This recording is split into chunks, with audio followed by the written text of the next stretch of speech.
अस्सलाम वालेकुम दोस्तों। अ, मैं अभी एक एक अर्जेंट छोटा सा वीडियो बना रहा हूँ। मैंने अभी जस्ट अपने कमेंट्स चेक किए तो कमेंट्स में काफ़ी लोग मुझसे ये सवाल पूछ रहे हैं कि माल्टा आना है तो क्या करना चाहिए, क्या डॉक्यूमेंट्स लगता है, वर्क परमिट कैसा मिलता है और सैलरी वगैरह। तो सैलरी की तो बात मैं बता चुका हूँ कि यहाँ बेसिक वेजेस जो है वो मिलता है। अब लोग मुझसे मेरी सैलरी पूछे तो कोई भी बंदा अपनी सैलरी बताता नहीं है। नॉर्मली जो बेसिक वेजेस होती है 40 आवर्स पर वीक होता है, जो उनके जो बेसिक वेजेस है वो यही है, 5.5-6 यूरो लोग का रहता है। सो मेरी भी सैलरी ऑलमोस्ट उतनी ही है, 5.5 5.25 समथिंग पर आवर सैलरी है। So according to that 850-860 euro salary fix है, वो आती है। उसके अलावा ओवर टाइम करते हैं या अगर आप कोई पार्ट टाइम वगैरह करते हो तो आप उसमें ज़्यादा कमा सकते हो। मतलब ओवर टाइम मिलता ही मिलता है कंपनी में। खैर ये हो गई सैलरी की बात। और दूसरी बात ये है कि कुछ लोग मुझसे कुछ स्पेसिफिक कंसल्टेंसी के बारे में पूछ रहे, जैसे बीमार्स कंसल्टेंसी, नाम मैं पहली बार सुना हूँ। और जस्ट अभी मैंने गूगल पे चेक किया तो उसके कुछ रिव्यू पॉजिटिव है और कुछ रिव्यू नेगेटिव है। उसमें से एक रिव्यू मैंने चेक किया, कोई लड़की थी, 1 साल पहले उसने डाली थी, पता नहीं अभी उसका क्या स्टेटस है। उसने ये बताई कि मैंने प्रोसेस शुरू कर दी हूँ, आई होप मेरा काम हो जाएगा। वो कमेंट करके उसको 1 साल हुआ है, ठीक है। उसके बाद कोई उसने नहीं किया। एक ने कमेंट किया है कि 5,000 रजिस्ट्रेशन फ़ीस मेरा डूब गया है। सो पहली बात, मैं कोई एजेंट नहीं हूँ। और दूसरी बात, मुझे उतनी नॉलेज ही नहीं है बाकी एजेंसी ऑफिस के बारे में, क्योंकि लाखों की तादाद में एजेंसी है जो काम कराती है और लाखों की तादाद में एजेंसी है जो टोपा करती है, काम नहीं कराती है, फ्रॉड करती है। सो अभी जैसे एक सिंपल सा मैं एक शॉर्ट बता देता हूँ कि काम अगर सही हो रहा है तो कैसे पहचानेंगे, वो मैं एकदम फर्स्ट मैं आप लोगों को बता देता हूँ। सबसे पहले ये होगा कि जब कभी भी वो लोग कॉल आपका उठाएंगे, आप पूछोगे कि ये मुझे कनाडा जाना है या कोई भी यूरोप कंट्री जाना है। सो वो लोग आपको ये बोलेंगे कि आपके डॉक्यूमेंट्स और फ़ोटो वगैरह जो भी रिक्वायरमेंट है वो हमको मेल करो। वो लोग वो चीज़ देखेंगे, आपके डॉक्यूमेंट्स और वो सारी चीज़ें होने के बाद में आपको बुलाएंगे वो लोग ऑफिस में बुलाएंगे और उसके बाद में आपसे एक नॉर्मल इंटरव्यू लेंगे, छोटा सा, ठीक है। वो इंटरव्यू आप लोग का कम्युनिकेशन चेक करने के लिए लेते हैं और डॉक्यूमेंट्स वेरीफाई करने के लिए लेते हैं। वो लोग बार बार एक ही चीज़ बोलते हैं कि आपके डॉक्यूमेंट्स परफेक्ट होने चाहिए। डॉक्यूमेंट्स वगैरह सब चीज़ हो जाती है। कोई कोई कंसल्टेंसी क्या होता है करता है कि वो पासपोर्ट आपका रख लेती है। जैसे कि अंधेरी में मैंने देखा था, जी के मैन पावर ऐसी कुछ थी, वो भी जेन्युइन नहीं था, बट वो मिडल ईस्ट भेजता था, यूरोप का नहीं करते लोग, बट वो स्किल्ड वर्कर के लिए करते थे। तो एक बार रिटेल की निकली थी तो मैं भी वहाँ चला गया था, मेरा भी पासपोर्ट इन लोगों ने रखे थे, बट एक हफ्ते बाद दे दिए थे इन लोगों ने, क्योंकि ऑलरेडी जो एक्सपीरियंस है, जिनको अरबी बोलने आती थी उन लोगों को जॉब मिल चुकी थी, तो हम लोग को बुला के मुझे पासपोर्ट दे दिए थे। पैसा नहीं लिए थे उन लोग ने, डॉक्यूमेंट्स सेलेक्ट किए थे। उन लोगों को लगा कि हाँ बंदे को एक बार इंटरव्यू फेस करना चाहिए, बस बंदे का सीवी अगर सीवी शॉर्टलिस्ट करने का काम एजेंसी का, कंसल्टेंसी का नहीं होता है। मैं अभी भी बता रहा हूँ, जो बोलेगा बंदा कि भाई हम लोग कर लेते हैं, हमारा बहुत ब्रांचेज है, हमारे तमिलनाडु में भी है, हमारे यहाँ पे भी है, हमारे वहाँ पे भी है, हम लोग 12 साल से ये लाइन में है, 17 साल से ये लाइन में, 22 साल से ये लाइन में, हमारे स्पेसिफिक क्लाइंट है जो हम पे ट्रस्ट करते हैं और हम ही सबका इंटरव्यू लेते हैं, तो ये समझो भाई वो बेवकूफ़ बना रहा है। यूरोप का तो मैं 100% बोलता हूँ कि बेवकूफ़ बना रहा है, क्योंकि अगर कोई गल्फ़ का भी कर रहा है, मिडल ईस्ट का भी अगर कोई कर रहा है, तो फिर वहाँ का कोई एजेंट होगा। कंपनी कभी भी इंडिया के किसी कंसल्टेंसी पे कंप्लीट ट्रस्ट करके वर्क परमिट इशू नहीं करेगी।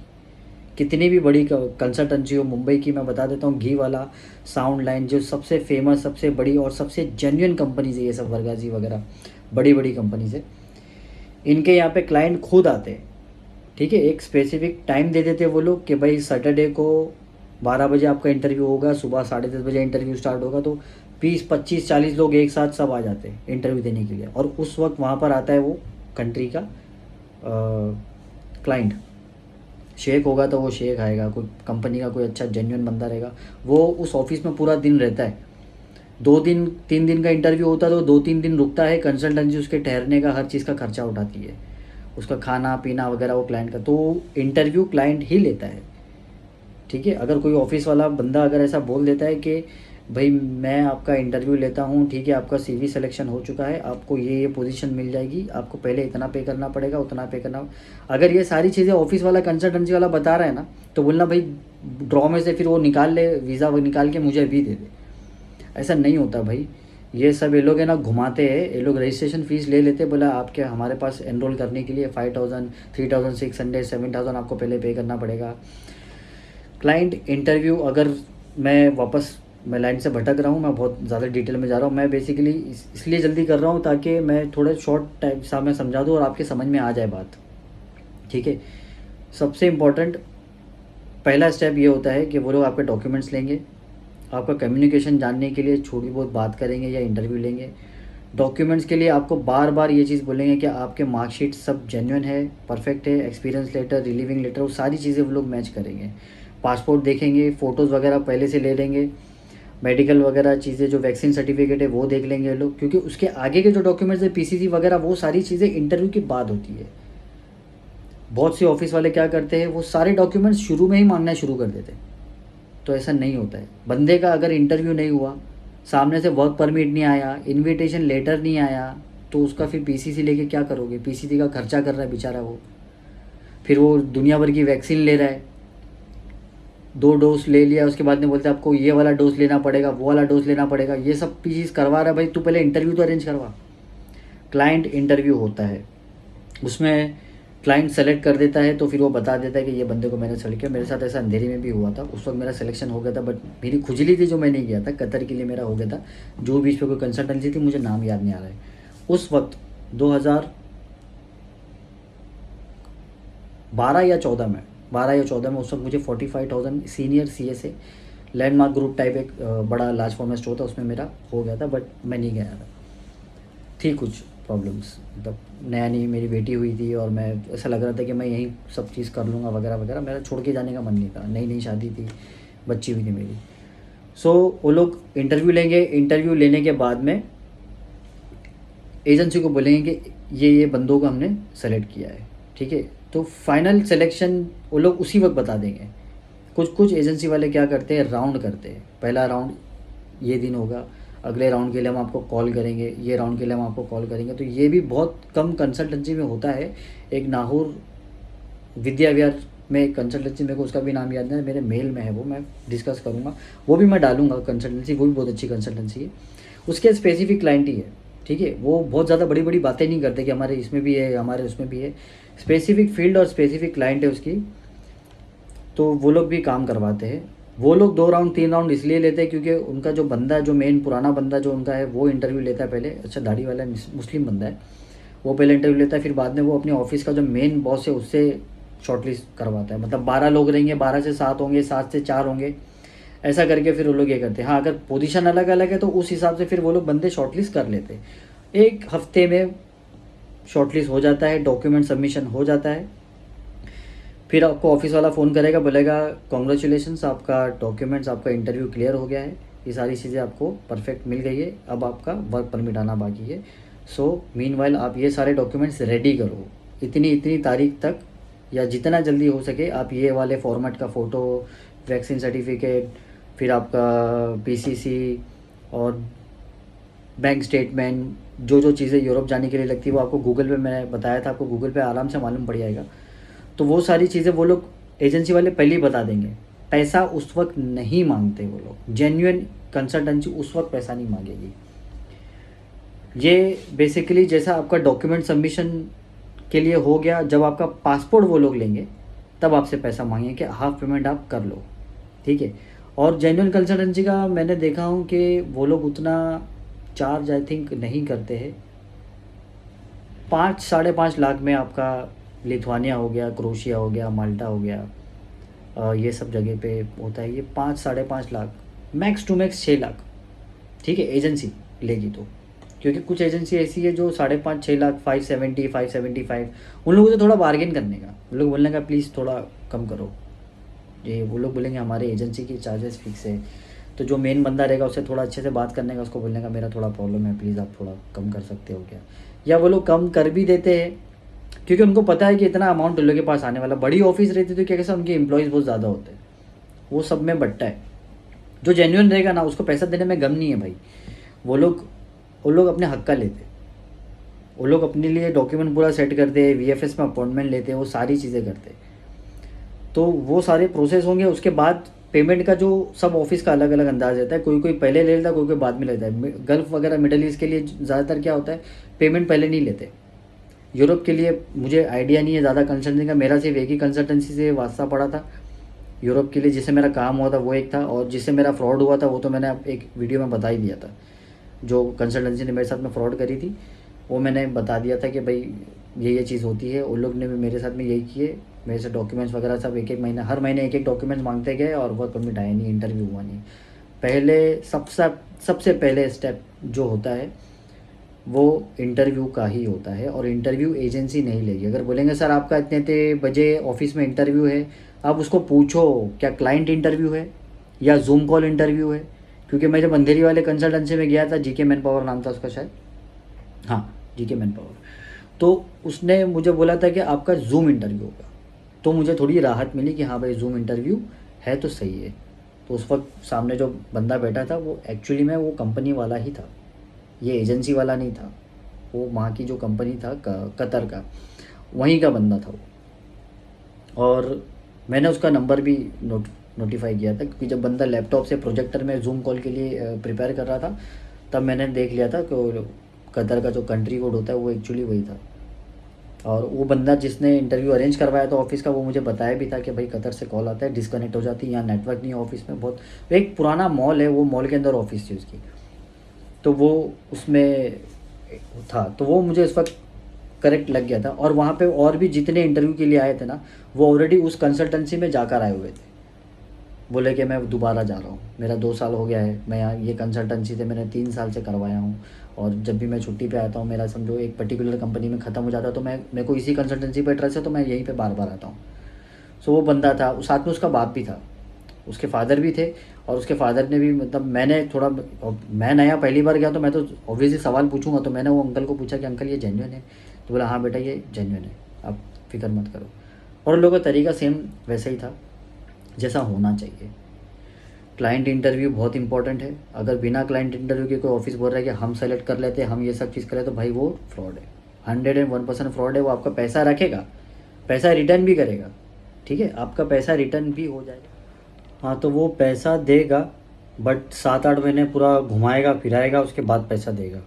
क्योंकि उन लोगों का काम यही होता है कि वो लोग एक कैंडिडेट से 5,000, एक कैंडिडेट से 5,000, ऐसा करते करते बहुत सारे लोगों से लोग पैसा ले लेते। पता नहीं उसका क्या करते हैं, आई थिंक उसका रोलिंग करते हैं वो लोग, कहीं ना कहीं घुमाते हैं वो लोग, कहीं बिजनेस में डालते हैं या शेयर वगैरह में डालते हैं। क्योंकि ये चीज़ मुझे, जब मेरा वो सिंगापुर वाले का सीन हुआ था, वो जो लेडी मैंने बताया था अल राही साइन में, तो उसने ये चीज़ बताई थी। उसने जब काम का बताई, बोली थी कि ये नहीं हो पाएगा, सही नहीं है। मेरी वाइफ को बोलती थी उसने कि ये फेक है, तो उसने बोली थी कि मेरे को पैसा चाहिए किसी भी हालत में। एक्चुअली मेरी वाइफ बहुत ज़्यादा भड़क गई थी और उसको उसने मतलब ठसा दी थी। उसने बोल दी थी कि मैं पुलिस कंप्लेंट करूँगी और ऐसा वैसा करके। तो वो बाद में फिर वो मीठी बन गई थी, मीठी बन के मतलब वो उसको फिर वो मेरी वाइफ उसको फिर दीदी दीदी बोलने लगी। बट वो उसके साथ में फिर अच्छे से बात करी, तो उसने साफ साफ बोल दी थी कि हाँ एक्चुअली ब्रदर का जो था वो एक्चुअली वो नहीं था, वो फेक था, मैं आपको बता रही हूँ, और आपसे अभी रिलेशन अच्छे हो गए, वैसा बोल के मीठा बोल के उसने क्लियरली बता दी थी। उससे ये चीज़ पता चली कि वो लोग है ना पैसा सबसे लेते हैं, रसीद बराबर बना के देंगे, और उसके अंदर लोग डेट वगैरह भी लिख देते हैं कि हमने ये तारीख को बंदे से पैसे लेते, ताकि जब वो रसीद बना के अपने हाथ में देते ना, तो अपने को ऐसा लगता है कि हाँ यार ये रसीद तो दे रही है, ये मतलब ये एजेंसी अपने को रसीद तो दे रहा है, रिसिप्ट दे रहा है, मतलब ये अपने साथ धोखा नहीं करेगा, पैसा तो अपने मिल ही जाएगा। पैसा तो मिल जाएगा, लेकिन जो आपका 6-7-8 महीने लोग ने जो आपको आस पे रखे ना, वो उसका सीन हो जाता है। वो लोग अपना पैसा लेते हैं, यूटिलाइज़ करते हैं, घुमाते फिराते और बाद में दे देते हैं। क्योंकि लोगों एम्प्लॉयज़ लोग को सैलरी देनी होती है, और उन लोगों का लाइट वाइट खर्चा, ऑफिस मेंटेनेंस, वो सब चीज़ में वो लोग करते रोलिंग। तो वो मेरे को लगता है कि वो लोग रोलिंग ही करते ज़्यादातर।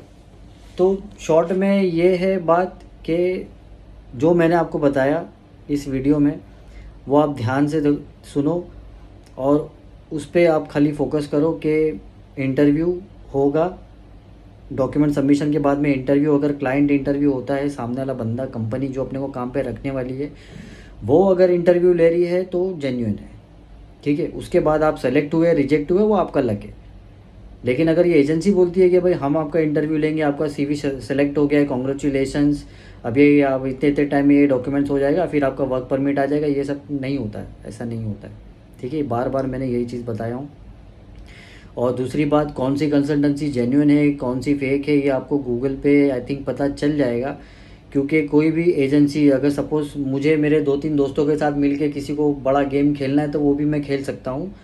1 लाख रुपया कैपिटल इन्वेस्ट करके मैं अपनी एक एजेंसी खोल सकता हूँ, उसका 1 लाख रुपए में लाइसेंस बनता है, मतलब 1 लाख रुपया कैपिटल शो करना पड़ता है और उसका लाइसेंस बनने के लिए जो भी अमाउंट लगता है वो मैं पैसा मिला के एक ऑफिस खोल सकता हूँ, कोई भी नाम से खोल सकता हूँ ऑफिस। और उसके बाद में वो ऑफिस के बेस पे कुछ लोगों की टीम बना के मैं लोगों से पैसा ले सकता हूँ, किसी किसी को मैं गल्फ़ भेज सकता हूँ, दुबई कतर वगैरह जहाँ आसान है वहाँ भेज सकता हूँ, और उसकी आड़ में यूरोप का भी काम चालू कर सकता हूँ। तो ये पॉसिबल है, ये फ्रॉड का गेम ऐसे होता है और पूरे इंडिया में अलग अलग कंट्रीज में सब जगह होता है। ठीक है, अभी और एक चीज़, सबसे इम्पोर्टेंट चीज़, अगर आपको ज़्यादा दिमाग नहीं लगाना है, ज़्यादा आप कंफ्यूज हो, एक चीज़ का, एक बात का खाली ध्यान रखना कि यूरोपियन कंट्रीज़ कभी भी स्किल्ड वर्कर इंडिया से नहीं लेगी। अगर लेगी भी तो अगर वो समझो कहीं वाया आया है तुर्की से, कतर में काम करता है, दुबई में काम करता है, तो वहाँ से एक बार ले भी लेगी, पर इंडिया से डायरेक्ट नहीं उठाएगी। उसकी वजह ये है कि यूरोपियन कंट्रीज़ सबसे ज़्यादा प्रायोरिटी, यूरोपियन कंट्री और यूके, ऑस्ट्रेलिया, अमेरिका जितनी भी है, ये न्यूजीलैंड वगैरह, ये सब कंट्रीज़ भी पहले प्रायोरिटी अपने सिटीजन्स को देती है, उसके बाद यूरोपियंस को देती है। यूरोपियंस में जितनी कंट्रीज़ आती है, शेंजन में जितनी कंट्रीज़ आती है, उन लोगों को प्रायोरिटी मिलती है। अगर वहाँ से भी उनको कोई सूटेबल बंदा नहीं मिलता है, जब जाके वो लोग अपनी एम्बेसी में इन्फॉर्म करते हैं कि हमको यहाँ से ढूंढने के बाद कोई नहीं मिला है, फ़िलहाल हम बांग्लादेश से एक बंदा ले रहे, हम इंडिया से ले रहे, हम नेपाल से ले रहे, तो वो लोगों को शो करना पड़ता है, लोगों को प्रूफ देना पड़ता है कि ये पोजीशंस हमारे यहाँ पे थी। जैसे माल्टा में जॉब प्लस है, तो जॉब प्लस वाले को लोगों को मेल करना पड़ता है कि हम लोग को ये बंदे चाहिए थे, तो हम लोग को नहीं मिले। तो ज़्यादातर अभी हुसैन भाई का जो लास्ट वीडियो था, VCS ट्रैवल हब वाले हुसैन भाई का लास्ट वीडियो था, उसके अंदर उन्होंने यही चीज़ बताया बार बार कि स्किल्ड वर्कर को जॉब वीज़ा वगैरह परमिट इतनी आसानी से नहीं मिलता है, मतलब यहाँ से नहीं होता है, इंडिया से स्किल्ड वर्कर को नहीं उठाते। ठीक है, यंग लड़के लोग जो स्टूडेंट वीज़ा है, स्टूडेंट वीज़ा का लोग मजबूत खर्चा लेते हैं लोग से और लोग को स्टूडेंट वीज़ा पे भेज देते हैं। अब स्टूडेंट वीज़ा पे भेजने वाले यहाँ पे, मेरे यहाँ पे अल्जीरिया का एक बंदा है, करीम नाम है उसका, वो स्टूडेंट वीज़ा पे यहाँ पर हंगरी में आया हुआ है, उसको उतनी सैलरी जम नहीं रही है। अब वो पढ़ भी रहा है तो साथ में पार्ट टाइम कर रहा है, पार्ट टाइम में उसको 30 आवर्स पर वीक मिल रहा है, जहाँ उसको तो सेटिस्फाई नहीं हो रहा था, आई थिंक वो छोड़ने वाला है यहाँ से। तो ये चीज़ होती है कि स्टूडेंट वीज़ा पे आने के बाद में आदमी पार्ट टाइम ही कर सकता है, फुल टाइम नहीं कर सकता है, गवर्नमेंट उसको करने नहीं देगी, सीधा डिपोर्ट कर देगी, ये चीज़ होती है। स्किल्ड वर्कर को इंडिया से, बांग्लादेश, पाकिस्तान वगैरह ये सब एशियन कंट्री से नहीं उठाता है। यहाँ से आएंगे तो सिर्फ लेबर आएंगे, क्लीनर आएंगे, या हेल्पर आएंगे, या वेटर आएंगे। बहुत बहुत वेटर भी अगर आएंगे तो उसके अंदर उन लोगों को सर्टिफिकेट चाहिए, बंदा अगर एटलीस्ट 6 महीना 1 साल अगर कहीं काम किया है तो वो जेन्युइन लेटर उसका आपको मैच होना चाहिए, और CV अकॉर्डिंग पेपर वगैरह सब चीज़ होनी चाहिए। क्योंकि मैं जब आया था तो मैंने एक होटल का भी एक्सपीरियंस डाला था, उसका लेटर हेड भी था मेरे पास, बट उसकी ज़रूरत नहीं पड़ी थी। लोग ने मुझे बेंगलोर कोची के VFS में मुझसे कोई सवाल जवाब इतना नहीं हुआ था, सिर्फ डॉक्यूमेंट्स लोग ने देखे, लोग पूछे ये, मैं बोला ये है, उसका ये डॉक्यूमेंट, बोला ये है। ये होने के बाद में डायरेक्ट मेरा बायोमेट्रिक हुआ, फेस स्कैनिंग हुई और फ़ोटो वोटो खींचे और उसके बाद में भेज दिए। ठीक है, 90 दिन के बाद मेरा वीज़ा आ गया। क्यों? क्योंकि मैं रिटेल का बंदा, मैं 5 से 6 साल में एज ए स्टोर मैनेजर काम करा हूँ, तो मैंने वो चीज़ शो नहीं किया। हुसैन भाई ने खुद मेरा CV बनाया, उन्होंने खुद मेरा CV बनाया, उसमें सब जगह क्लीनर हेल्पर लिखे, तो मैं थोड़ी देर के लिए शॉक हो गया। मैंने ये सेम चीज़ मैंने अपने पुराने वीडियो में भी शेयर किया हूँ।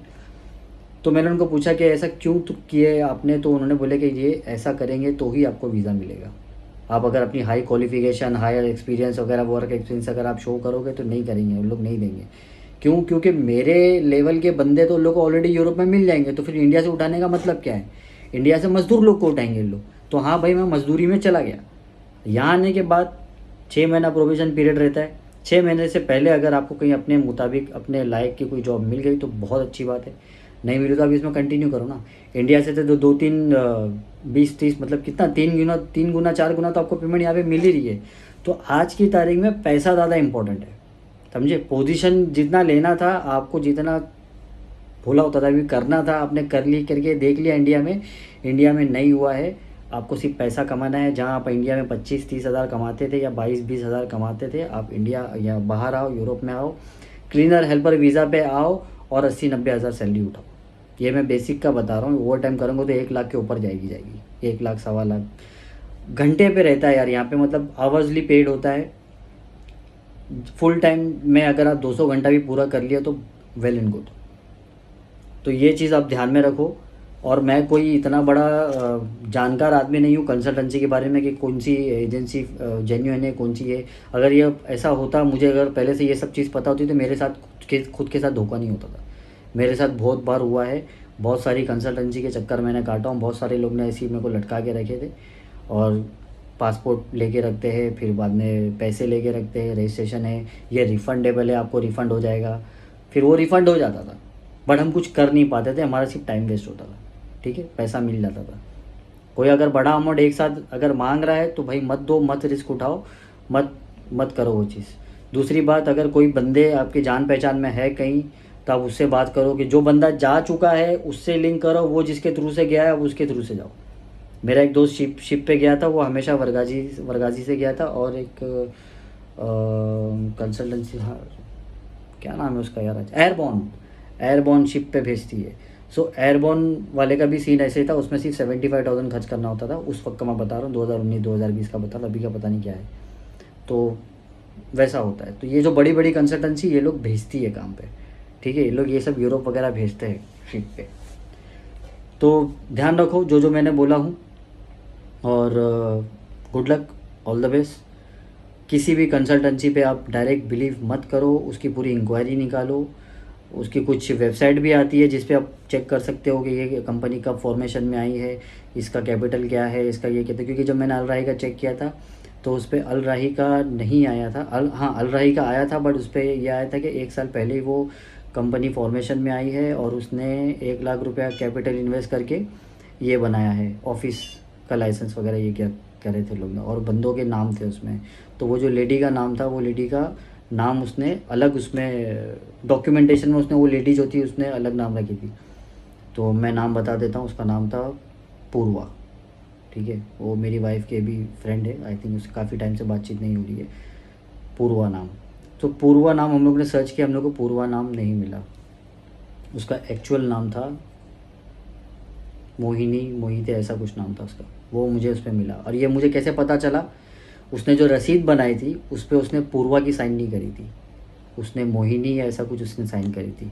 वो मैंने कैच किया कि कैपिटल इन्वेस्टमेंट वगैरह जो उसने करी है, और कंपनी का जो डायरेक्टर वगैरह जो मेन ओनर का नाम डाली उसने, वो तो बोला लेडी है, लेकिन ये पूर्वा नाम क्यों नहीं आ रहा है, मोहिते आ रहा है। बाद में जब मैंने रसीद देखा तो उसके ऊपर उसका एक्चुअल नाम की साइन सिग्नेचर थी। तो वहाँ मेरे को डाउट परफेक्ट हो गया था कि हाँ ये बंदी टोपा दे रही है। तो ये ऐसी चीज़ें होती है, बहुत ज़्यादा दिमाग लगाने के बाद आपको पता चलता है। वो तो मेरी नसीब, अल्लाह का करम ऐसा था कि भाई मेरे को वो चीज़ पता चल गई और हम लोग निकल गए। लेकिन वक्त मेरा बहुत ज़ाया हुआ, बहुत ज़्यादा वक्त ज़ाया हुआ मेरा। इसलिए मैं यहाँ आने से पहले मैंने सोच लिया था कि भाई ये मेरा लास्ट है, इसके बाद मैं कोशिश नहीं करूँगा। सो आप लोग देख लो, all the best, good luck. मैं जो कंसल्टेंसी से आया हूँ, आप लोग उनसे कांटेक्ट करेंगे तो अच्छा है मेरे हिसाब से, क्योंकि उसके अलावा और भी बहुत सारी कंसल्टेंसी भेजती होगी, 50-60 हज़ार ज़्यादा लेके भेजती होगी, बट मुझे उसका आइडिया नहीं है। ठीक है, सो मैं बस खाली आपको बेस्ट विशेज़ दूंगा कि आप लोग कोशिश करो। दूसरी बात, आपके पास पैसे है तो ट्राई करो। ठीक है, कोई भी कंसल्टेंसी में आप ट्राई करो तो आपके पास पैसे होना ज़रूरी है, रेडी रखो पैसे, क्योंकि वो लोग पैसा मांगते हैं। इंटरव्यू हुआ, आपको 10 देना पड़ेगा, 50 देना पड़ेगा, 60 देना पड़ेगा, तो उस वक्त आपके पास पैसे होना चाहिए। अगर आप पैसे में आनाकानी करोगे तो फिर लोग आगे काम रुका देंगे। ठीक है, वो भेजने वाले बंदे रहेंगे तो भी नहीं भेजेंगे, उन लोगों को लगेगा कि हाँ ये बंदा बहुत ज़्यादा वैसे क्या शॉर्टेज चल रहा है इसके पास, ये एंड टाइम पे देगा नहीं, अपने गले में आ जाएगा। क्योंकि उन लोगों को बहुत सारे पेमेंट करने होते हैं माल्टा में या जो भी कंट्री से लोग काम कर रहे हैं, लोगों को पेमेंट वहाँ करनी पड़ती है, एम्बेसी फ़ीस होती है, फिर वो लोग वो इन्विटेशन लेटर निकालने का पैसा देते हैं, या हो सकता है जिसके थ्रू से काम करा रहे हैं वो सब एजेंट है। ये सारी चीज़ें उन लोग को भी बेयर करनी पड़ती है। तो जो जेन्युइन एजेंट है उन लोग को पैसे की ज़रूरत पड़ती है। ऐसा नहीं कि अगर बंदा 4.5 लाख 5 लाख रुपया मांग रहा है तो बोला भाई तुम काम तो कराओ हम पैसा दे देंगे, नहीं होता भाई ऐसा। उन लोग की भी रोजी रोटी है, उन लोग को भी घर चलाना होता है और उन लोग को भी अपना धंधा आगे बढ़ाना होता है। क्योंकि अगर ये लोग यहाँ से अगर पैसा डिले जाएगा ना तो फिर वहाँ वाले ट्रस्ट नहीं करेंगे कि भाई तुम्हारा 280 इसका बंदे का वर्क परमिट हम लोग को देना था, वीज़ा के लिए हम लोग ने अप्लाई किया, 280 आप 280 दे दो। तो वहाँ का सब एजेंट रहता है, वो लोग को पैसे पहले दे दो। मेरा जो ओजो वाला था, ओजो वाले ने पेमेंट पहले कर दिया था, क्यों? क्योंकि मैंने यहाँ से पेमेंट रिलीज़ कर दिया था, ऐसा होता है। तो पैसा सबसे बड़ी चीज़ है भाई, मेरे हिसाब से पैसे से बड़ी कोई चीज़ है नहीं। पैसा है तो सब आपको पूछेंगे। अभी मेरे को बहुत कुछ बोलना था, बट अभी मैं जा रहा हूँ, मेरा बहुत थोड़ा बिज़ी हूँ मैं, नाइट में भी काम पे, अभी मुझे बहुत सारे टास्क पटाने। सो मैं फुर्सत में जब कभी मेरे पास टाइम रहेगा तो मैं क्लियर आपसे, और जो जिस चीज़ पूछना है आप मुझे पूछो, मैं आपको क्लियरली बता दूंगा। जितना मुझे पता है मैं आप लोगों को बता दूंगा, ठीक है? क्योंकि मंडे मुझे जाना है मेडिकल के लिए माल्टा दोबारा। तो ट्यूसडे का मेरा मेडिकल है, मंडे को रात में मैं फ़्लाइट पकड़ूंगा, ट्यूसडे को पहुँचूँगा, 10:15 बजे का मेरा मेडिकल है। मेडिकल होने के बाद में वेडनेसडे को मैं रिटर्न यहाँ पे बुडापेस्ट में आ जाऊँगा, ठीक है? और नेक्स्ट मंथ से मेरा कॉन्ट्रैक्ट रिन्यूअल होने वाला है, तो मेरा 280 वो लोग सैलरी से काटेंगे। ये भी मैं आप लोगों को बता देता हूँ ओज़ो कंपनी का फंडा क्या रहता है। बट 280 वन शॉट में नहीं काटेंगे वो लोग, 140 करके काटेंगे। तो बट ऑब्वियस वो तो अपने को पे करना पड़ता ही है, जो स्टार्टिंग में एनरोलमेंट हमने किया था, बस वही चीज़ अपने को करनी है। ये सारी चीज़ें हैं, बाकी इसके अलावा अगर आपको कुछ चीज़ पूछना है तो आप पूछ सकते हैं, ठीक है? चलो, अल्लाह हाफिज़।